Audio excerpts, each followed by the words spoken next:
Assalamualaikum warahmatullahi wabarakatuh. Selamat sore kawan-kawan dan Ibu Asti Sri Mulyanti SH MH yang saya hormati. Pertama-tama saya ucapkan alhamdulillah, puji syukur kita panjatkan kepada Allah Subhanahu wa taala beserta junjungan kita Nabi Muhammad sallallahu alaihi wasallam. Karena kita semua dalam keadaan sehat walafiat. Pada hari ini saya Hartini bersama kawan saya Feby Ayu Lestari akan mempresentasikan mata kuliah Hukum Telematika. Tema atau judul yang kami ambil yaitu macam-macam tindak pidana telematika di Indonesia. Macam-macam tindak pidana telematika di Indonesia.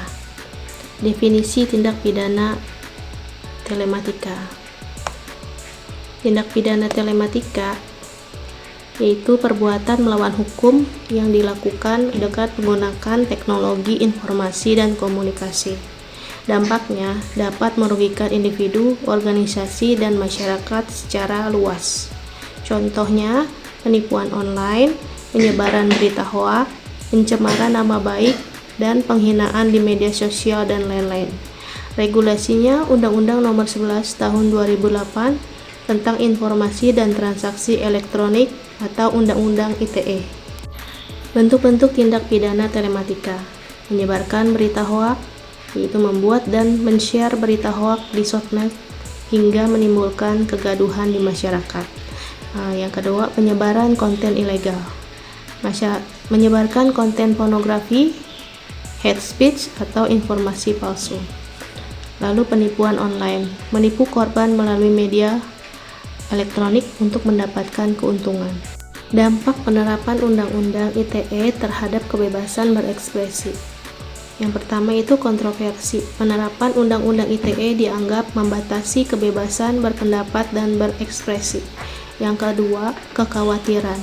Pasal-pasal dalam Undang-Undang ITE dapat disalahgunakan untuk menekan kritik dan oposisi. Yang ketiga, kebutuhan. Perlunya keseimbangan antara penegakan hukum dan perlindungan hak asasi. Solusi penegakan hukum tindak pidana telematika. 1.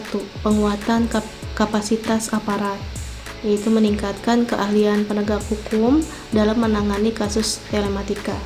Kedua, kerjasama lintas sektoral, melibatkan pihak swasta, akademisi, dan masyarakat dalam penegakan hukum.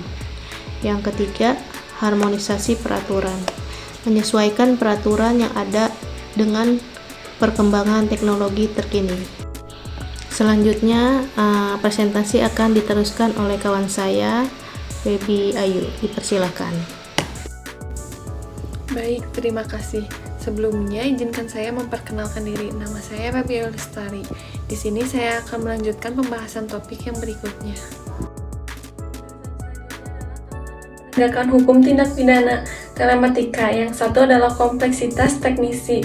Penegakan hukum harus memahami teknologi yang harus berkembang.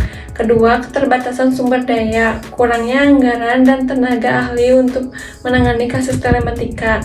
Yang berikutnya adalah yurisdiksi lintas batas.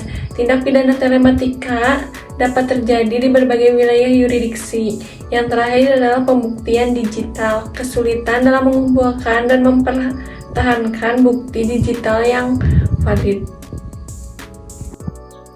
Untuk yang selanjutnya adalah peran pemerintah dan masyarakat dalam pencegahan, edukasi, peningkatan literasi digital di masyarakat. Yang kedua adalah keamanan, pengembangan sistem keamanan digital yang kuat.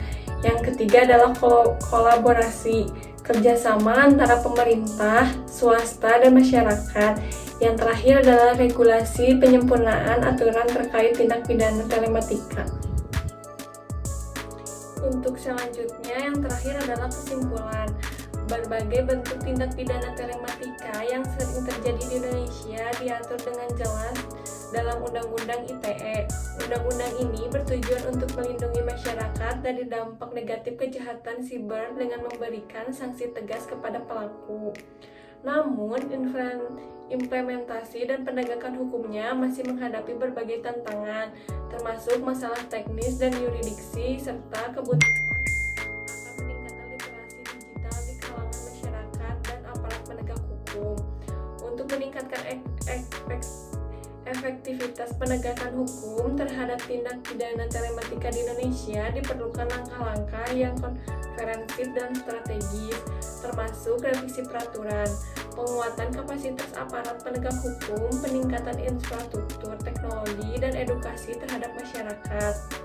Upaya ini harus disertai dengan peningkatan literasi digital di masyarakat dan penerapan pendekatan hukum yang lebih adil, seperti restoratif justice, agar penegakan hukum berjalan lebih efektif dan seimbang tanpa mengorbankan hak-hak individu, terutama dalam kebebasan berekspresi. Mungkin dicukupkan sekian presentasi dari kelompok kami. Kurang lebihnya mohon maaf. Bila ada saran atau pertanyaan, boleh ditulis di kolom komentar. Terima kasih. Wassalamualaikum warahmatullahi wabarakatuh.